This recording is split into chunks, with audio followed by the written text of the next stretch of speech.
ئازادی خوازان ڕەشان و پەرلەمانتاران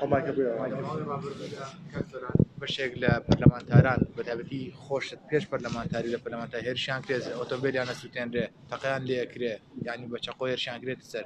ئەنی ئەمە هۆکارەکەی بۆ چیە گەڕێنەوە هۆکارەکەی ئەزانی چییە؟ کابینەی نۆکە هات بە تایبەت ئەم سەرۆکەی خۆی بەرپرسی دەستگایەکی ئەمنی بووە کاری لەسەرەوە کردو بێدەنگی لە هەرێمی کوردستان دروستکە بۆی هیچ کەس بەرامبەر بە زوڵم و نادادی و گەندەڵیەکانی قسە نەکاوە بۆی شکستی حکومڕانیەکەی بشارێتەوە جادەی پانمان بۆ ئفتیتاحەکە بەڵام خەڵکمان هەموو لە زیندانەکان تونەکە ئەمە سلمێنەری ئەوەیە کە ئەم جۆرە لە دەسەڵات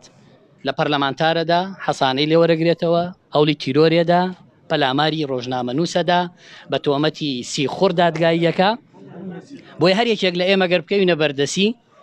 بەو جۆرە مامەڵەمان لەگەڵاکە کە لە ڕابردووە کردویانە ئازادی خوازیان تیرۆر کردووە ڕۆژنامە نووسیان تیرۆر کردووە بەڵتەجیان ناردۆ بەم ئوسلوبە لە خەڵکی داوە ڕەنگە پێیان وابێ لە سلێمانیا لە سەرێکێتی نیشتیمانی ماڵە ئەوان ئەتوانن زەفەر بە ئێمە و بە خەڵکی تریش بەرن ومێ دەکەم دەستگا ئەمنیەکانی سلێمانی لە زووترین کاتە ئەنجامدەری ئەم تاوانە ترسنۆکانەیە